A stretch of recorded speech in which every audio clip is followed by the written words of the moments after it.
बड़े बड़े विद्वान कहते हैं कोई भी कर्म करो लेकिन सोचकर विचार कर, उसका पनिशमेंट अच्छा होता है। गलत गलत कर्म कर लेते हैं और माथा पर हाथ दे करके हम रोते रहते हैं। झूठे भगवान को दोष देते हैं कि हे भगवान, तूने मेरे जीवन में इतना बड़ा दुख क्यों दे दिया। भगवान किसी को दुख और सुख नहीं देते हैं, मनुष्य अपने ही कर्म से सुख और दुख को रचते हैं। संस्कृत के विद्वान कहते हैं स्वयं कर्म करो त्यात्मा स्वयं तत्फल म सुनते, स्वयं भ्रमति संसारे स्वयं तस्मात् विमुच्यते।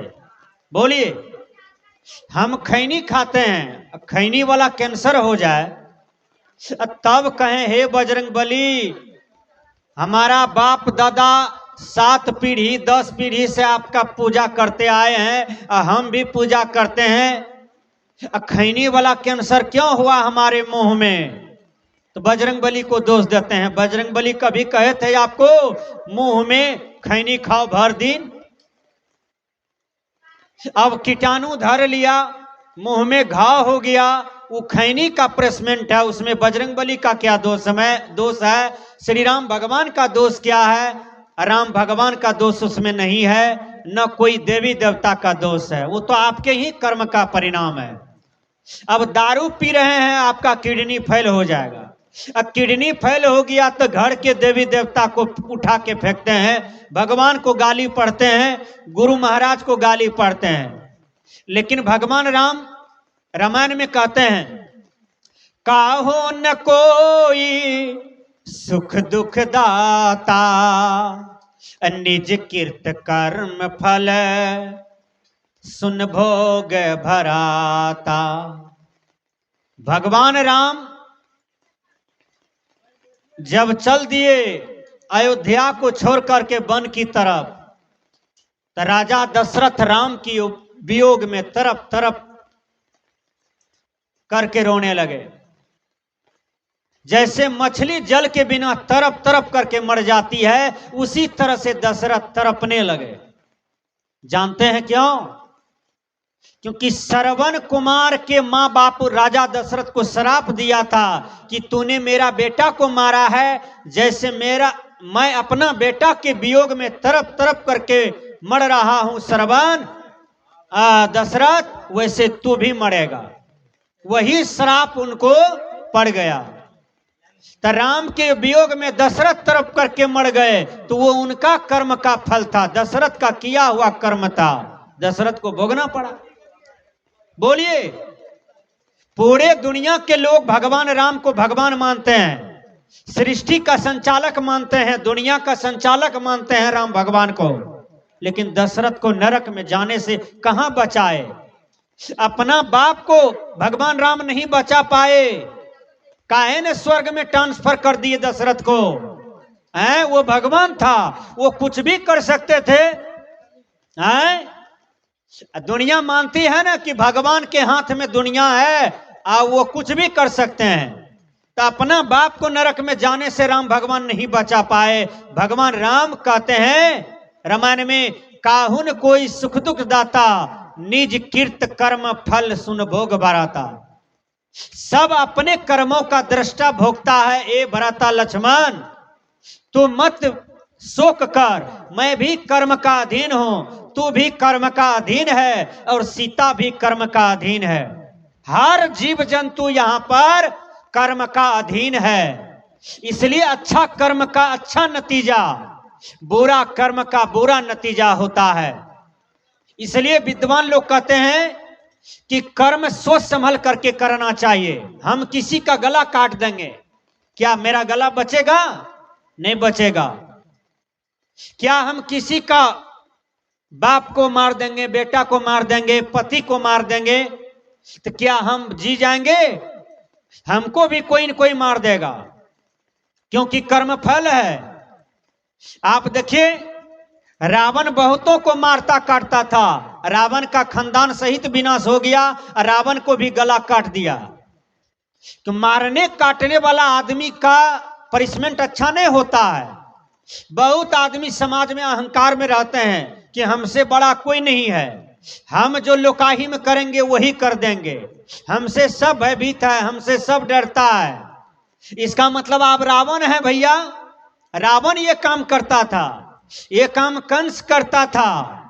ये दुनिया में बड़ा वो है जिसका चरित्र बड़ा है, जिसका कर्म बड़ा है, जिसका विचार बड़ा है।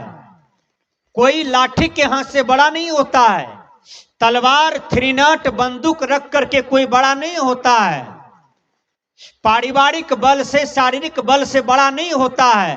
यदि आपका शुद्ध विचार है, शुद्ध आचरण है, शुद्ध बुद्धि है, तो आप समाज में बड़े हो जाइएगा, राष्ट्र में बड़ा हो जाइएगा, लेकिन आप आचरणवान बन जाइए। कबीर साहब ने कहा, बड़े गयो बड़ापने, रोम रोम अहंकार, सतगुरु से परिचय नहीं तो चारों बड़न चमार। इसलिए बड़प्पन की बात छोड़ो, ज्यादा बड़प्पन करोगे तो तुम्हारा जन्म जो है मरने के बाद बहुत गलत घर में हो जाएगा, वहां तुम जीवन भर दुख भोगोगे। देखिए, एक आदमी जन्म लेता है जो कि जन्म लिया मां की पेट में दुखी था, जन्म लिया तो दुखी था, और जीवन जिया तो दुखी था, मरने के काल में भी दुखी था। कभी उसके जीवन में सुख नहीं आया। क्यों नहीं आया? क्योंकि वह अनादि काल से हर जीव जंतु को दुखे देते हुए संसार में गया, इसलिए वह दुखिया हो गया। तो दुखिया किसने बनाया? वो अपने कर्मों से दुखी बन गया। भीष्म पितामह ब्रह्मचारी थे।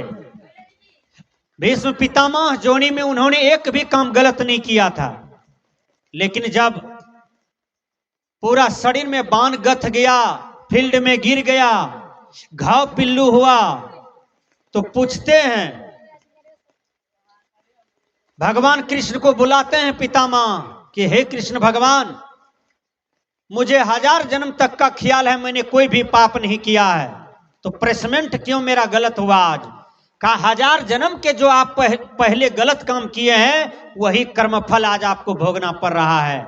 1000 जन्म के पहले आप एक सर्प को मार करके नागफेनी कांट पर फेंक दिए थे, वही सर्प आपको श्राप दिया था कि जैसे हम कांट पर गथे हैं वैसे तू गथ करके तू भी प्राण त्यागेगा। वही कर्म फल आज आपको पछाड़ दिया है। देखिए, पितामह को नहीं छोड़ा कर्म का फल। भगवान राम बाली को मार दिया, वही राम भगवान कृष्ण अवतार में आए, बाली व्याधा के रूप में आया, वही बाली कृष्ण भगवान को ठगना में बाण मार दिया, कृष्ण भगवान वहीं मर गए और उसका प्राण टूट जाता है। बोलिए, यहां तो भगवान देवी देवता को कर्म का फल भोगना पड़ा है। भगवान बुरा काम किया है तो भगवान को भी भोगना पड़ा, देवी देवता बुरा काम किया है तो उसको भी भोगना पड़ा। इसलिए आप हम तो साधारण मानव हैं, यदि बुरा करेंगे किसी के साथ पनिशमेंट बुरा होगा, अच्छा करेंगे तो पनिशमेंट अच्छा होगा। धृतराष्ट्र को 100 बेटा मारा चला गया। धृतराष्ट्र जन्म से अंधा है। जब 100 बेटा मारा गया, महाभारत में कृष्ण भगवान को बुलाए, हे भगवान हमको जवाब दीजिए, मैंने कोई भी पाप काम नहीं किया, मुझे 100 जन्म तक का ख्याल है। कृष्ण भगवान हंस पड़े, हे धृतराष्ट्र, आपको 100 जन्म तक का ख्याल है कि आपने कोई भी पाप नहीं किया है, लेकिन 100 जन्म के जो पहले आपने पाप किया है वही कर्मदंड आज आपको भोगना पड़ा है। कहा हमने क्या किया है, दिखाइए। कहा चलिए देखिए। जब दिखाए तो देखा 100 जन्म के पहले वह एक पक्षी को 2 आंख निकाल लिया था और एक पक्षी को 100 अंडा को फोड़ दिया था। वही 100 अंडा के चलते 100 बेटा मारा गया, और जिस पक्षी का आंख निकाला था दोनों आंख, इसलिए वह जन्म से अंधा हो गया। सजनों, आज आदमी कहते हैं कर्म धर्म कुछ नहीं है, सब कुछ यही है। कर्म नहीं है तो किसी के बेटी का बलात्कार करके देखो, उसका पूरे परिवार सामने में है, वहां जाके बलात्कार करो, देखो पनिशमेंट क्या होता है। तुरंत कर्म खराब तो रिजल्ट भी खराब होगा कि नहीं? ये बिजली जल रहा है, अब बिजली को छू दो जा करके तो जलोगे ना, मरोगे ना। यही तो कर्म है, इसलिए कर्म फल भोगना पड़ता है। कर्म प्रधान विश्व रचि राखा, जो जस करहि सो तस फल चाखा। बुरे कर्मों से चित्त अशांत होता है और सदकर्मों से चित्त शांत होता है। सजनों, इसलिए पूर्व जन्म का कर्म भोगना पड़ता है। आप इस जन्म में कितना अच्छा कर रहे हैं, यदि पूर्व जन्म में कुछ गलती है तो इस जन्म में दुख होगा, कभी सुख होगा, दुख होगा सुख होगा।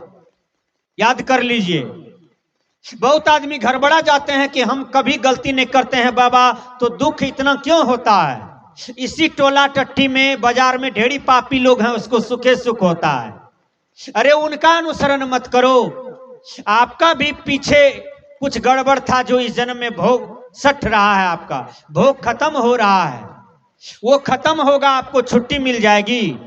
दूसरों को मत देखो उसके जीवन में क्या हो रहा है। हो सकता है इस जन्म में वह केवल बुराई करता हो, अब पिछला जन्म में केवल अच्छा ही किया होगा, तो पिछला जन्म का भोग इस जन्म में भोग रहा है, इस जन्म का भोग फिर उसको आगे मिल सकता है।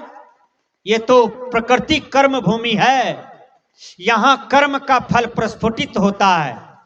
करे बुराई सुख चाहे, कहो कैसे होय, अचरज देखो एक हो संतो। करे बुराई सुख चाहो, कहो कैसे होय, रोपे पेड़ बबूल का आम कहां से होय। बबूल का पेड़ में आम होगा? नहीं होगा। आम के पेड़ में बबूल होगा? नहीं होगा।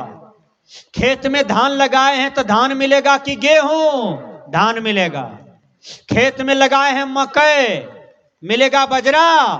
नहीं, मकई मिलेगा। इसलिए तो इसको कर्म भूमि कहा गया है।